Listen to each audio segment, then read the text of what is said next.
What shows up on a blood pressure monitor today often began changing years ago, quietly, without drawing attention to itself. The body adjusts slowly, it compensates. And for a long time, it gives you no reason to question what's happening underneath. I'm Dr. Warren Hung. And if you care about protecting your heart, your brain, and your long-term independence, this is something you need to understand clearly. If you find these explanations helpful, consider subscribing. I focus on making complex health issues simple, practical, and medically grounded so you can actually use the information in your daily life. Now, here's where the misunderstanding usually begins.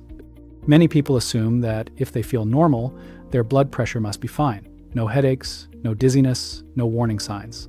So it seems reasonable to think everything is under control. But blood pressure doesn't behave that way. It is not designed to create symptoms early. It is designed to keep you functioning, even when it is already higher than it should be. That's why someone can walk into a clinic, feel completely fine, and still have readings that are consistently elevated. And this becomes more important after 60. Because over time, your blood vessels change. When you're younger, your arteries, the tubes that carry blood from your heart to the rest of your body, are flexible. They expand slightly with each heartbeat. That flexibility helps absorb pressure.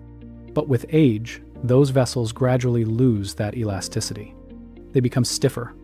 Not suddenly, not dramatically, but enough that the same amount of blood being pumped now creates more pressure against the vessel walls. It's similar to the difference between a soft, flexible hose and a rigid pipe. When fluid moves through something flexible, the pressure spreads out. When it moves through something stiff, the pressure rises more quickly. And the body adapts to this change so gradually that most people never notice it happening. That's the timescale problem. By the time blood pressure is consistently elevated, the process behind it has usually been developing for years. Now here's the part that surprises people. Even though high blood pressure builds slowly, certain parts of the system that control it can shift much more quickly. Your blood vessels are not just passive tubes, they are active, responsive tissues. They tighten, they relax, they respond to signals from your nervous system, your breathing patterns, your fluid balance, even your posture. And those signals can change in minutes. Which means this. While the long-term causes of high blood pressure develop over time, the level of pressure at any given moment is still being actively regulated. That's why you might see different readings at different times of the day. That's why stress can raise it. That's why rest can lower it. And that's where a short, structured routine becomes meaningful. Not because it cures high blood pressure, but because it can influence the systems that are controlling pressure right now. Before we go deeper, it helps to make this very practical. If you've ever checked your blood pressure at home and noticed it was higher than expected, you may have done something like this. You sit still for a few minutes. You take a breath. You try again. And sometimes the number changes. That is not random. That is your body responding to small shifts in how it is regulating pressure. Now imagine doing that in a more intentional way. Instead of reacting to a number, you guide the system. You support the parts of the body that relax blood vessels. You reduce signals that tighten them. You improve how blood flows, even briefly. And over time, those small adjustments can begin to matter more. But to understand why a 10-minute routine can have that effect, you need to understand what's actually controlling your blood pressure in the first place. Because it's not just about the heart. It's about the vessels. It's about the nervous system. It's about how your body handles fluid, and how all of those systems change as you get older. But to see why a short routine can lower blood pressure quickly, you need to understand what is actually controlling that pressure inside your body. When people think about blood pressure, they usually think about the heart. But the heart is only one part of the system. Blood pressure is really the result of three things working together at the same time. How strongly the heart pumps, how wide or narrow the blood vessels are, how much fluid is circulating in the body. If you understand these three, the whole picture becomes much clearer. Let's start with the blood vessels, because this is where a lot of change happens after 60. Inside every blood vessel is a very thin lining called the endothelium. That sounds technical, but you can think of it as a smart inner layer that controls how the vessel behaves. This lining releases signals that tell the vessel to relax or tighten. One of the most important signals it produces is something called nitric oxide. Nitric oxide helps blood vessels relax and widen. When vessels widen, pressure goes down. When they tighten, pressure goes up. Now, here's the issue. As we age, the endothelium becomes less responsive. It produces less nitric oxide. and it becomes more sensitive to stress signals that tell vessels to tighten. So even if nothing dramatic changes in your lifestyle, the same body can start generating higher pressure simply because the vessels are not relaxing as easily as they used to. This is one of the main reasons blood pressure tends to rise with age. Now let's add the second system, your nervous system. Your body has two main modes when it comes to control. One mode prepares you for action. This raises heart rate and tightens blood vessels. The other mode supports rest and recovery. This slows things down and allows vessels to relax. These two modes are always balancing each other. But with stress, poor sleep, or even constant low-level tension, the active mode tends to dominate more often. That leads to tighter vessels and higher pressure. And again, this becomes more noticeable with age because the body's ability to shift back into the relaxed state becomes less efficient. So the same level of stress now creates a bigger effect than it did years ago. Now the third system, fluid balance. Your blood pressure is also influenced by how much fluid your body is holding onto. Your kidneys play a major role here. They decide how much sodium and water to keep or release.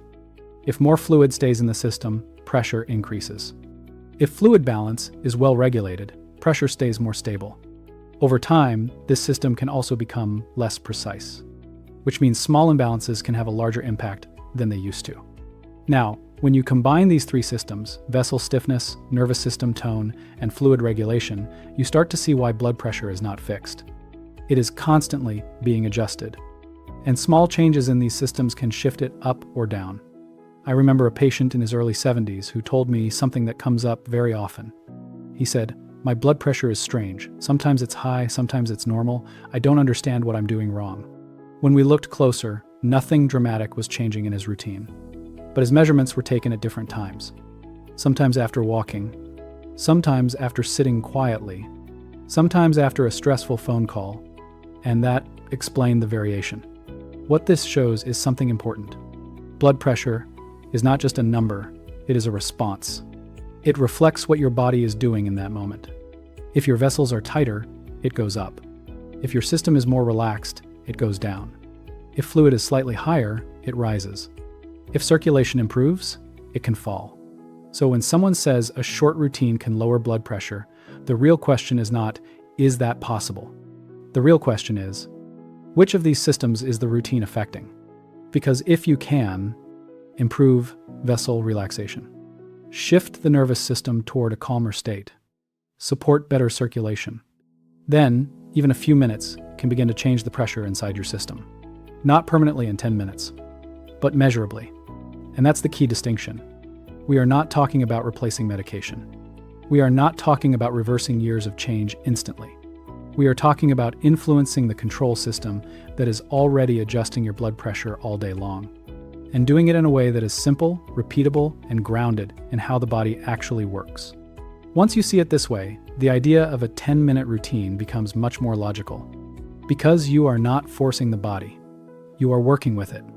And once you understand how these systems respond in real time, it becomes much easier to see how a simple, structured routine can begin to lower blood pressure within minutes. Now that you understand how blood pressure is being controlled in real time, this routine will make more sense. The goal here is not to force a dramatic change. The goal is to gently influence the systems that regulate pressure, help blood vessels relax, shift the nervous system toward a calmer state, improve circulation, reduce unnecessary tension. This is structured minute by minute, so it's simple to follow. You can do this at home, without equipment. And it works best when done calmly, not rushed. Let's go step by step. Minute 1, settle the body. Sit upright in a chair with your feet flat on the ground. Rest your hands on your thighs. Let your shoulders drop. This first minute is about stopping unnecessary muscle tension. Even low-level tension in the neck, shoulders, and back can signal the body to stay in a more active state. By simply sitting still and allowing the body to settle, you begin shifting away from that. Minute 2, slow your breathing. Breathe in slowly through your nose for about 4 seconds. Then breathe out gently through your mouth for about 6 seconds. Longer exhalation helps activate the part of your nervous system that supports relaxation. This can begin lowering heart rate and easing pressure inside the vessels. Minute 3, continue controlled breathing. Keep the same breathing pattern. At this point, your body starts responding more clearly. The heart rhythm becomes more stable. Blood vessels begin to relax slightly. Even a small change here can affect your reading. Minute 4, relax the jaw and face. Most people don't notice how much tension they hold in the face. Let your jaw loosen. Unclench your teeth, soften your forehead. This sounds simple, but it matters. Facial tension is linked to the same stress pathways that tighten blood vessels. Releasing it helps signal the body to shift into a calmer mode. Minute 5, gentle neck and shoulder release. Slowly roll your shoulders back once or twice. Gently tilt your head from side to side. No force, no stretching to discomfort. Just enough movement to release tight areas. This improves blood flow and reduces localized tension that can influence pressure signals. Minute 6, posture reset. Sit tall but relaxed. Imagine a string gently lifting the top of your head upward. This helps open the chest and allows more efficient breathing. Better breathing supports better oxygen exchange and helps stabilize the system. Minute 7, quiet stillness. Now return to stillness, but keep your breathing slow. At this point, your body has already started adjusting. The nervous system is calmer. The vessels are less constricted. This minute allows those changes to continue without interruption. Minute 8, hand and finger relaxation. Open and close your hands slowly. Then let them rest again. This small movement improves circulation in the peripheral areas of the body. It helps reduce resistance in blood flow, even slightly, which can influence pressure. Minute 9, controlled, exhale, focus. Now place more attention on the exhale. Let each breath out be slow and complete, without forcing it. This continues reinforcing the calming signal to the nervous system. It's one of the most direct ways to reduce tension inside the vascular system. Minute 10, final stillness before measurement. Sit quietly again. Do not talk. Do not check your phone. Let your body remain in this calmer state. If you measure your blood pressure at this point, it often reflects these changes. Now, it's important to be clear about expectations. This routine does not replace treatment. It does not fix the underlying causes of high blood pressure, but it can reduce temporary spikes, improve the accuracy of your readings, support the systems that regulate pressure, create a consistent, calming effect over time. Some people will notice a small drop. Others may notice a more meaningful change, especially if stress or tension was a major factor. And over time, repeating this routine regularly can support better overall control. Because you are not just reacting to blood pressure, you are training the systems that influence it. And that's where the real value comes from. And once this becomes something you repeat consistently, the effect is no longer just temporary, it becomes part of how your body manages pressure day to day. What you do once can help in the moment. What you repeat can start to change patterns. And with blood pressure, patterns are what matter most. Because this is not just about a single reading. It's about how your body behaves across the day, across the week, and over time. So, the real value of this 10-minute routine is not just that it can lower pressure briefly, it's that it can become a tool you use consistently to guide your system back toward a calmer, more stable state. Now let's make this practical. The first question people usually have is, when should I do this? There are 3 moments where this routine tends to work best. The first is in the morning. Before the day starts, your body is coming out of sleep. Hormones that raise alertness are increasing. Blood pressure often rises naturally during this time. Doing this routine shortly after waking can help smooth that rise. Not eliminate it, but prevent it from becoming unnecessarily elevated. The second moment is before measuring your blood pressure. If you check your blood pressure at home, this routine helps you get a more accurate reading. Because instead of measuring while your body is still influenced by movement, conversation, or stress, you're measuring after your system has had time to settle. This alone can prevent confusion and unnecessary worry. The third moment is during periods of stress or tension. If you've had a difficult conversation, if you feel physically tense, or if your mind is racing, your blood vessels are likely more constricted. Using this routine at that moment can interrupt that pattern. Not by forcing calm, but by giving your body the conditions to shift. Now let's talk about consistency. You do not need to do this perfectly. You do not need to follow it in a rigid way every time. What matters is repetition. Because each time you go through this routine, you are reinforcing a pattern. Slower breathing, less tension, better vessel relaxation, more controlled nervous system response. Over time, your body becomes more familiar with that state, and it can return to it more easily. That's how small routines begin to have larger effects. Now, It's also important to understand the limits. This routine does not replace medication if it has been prescribed.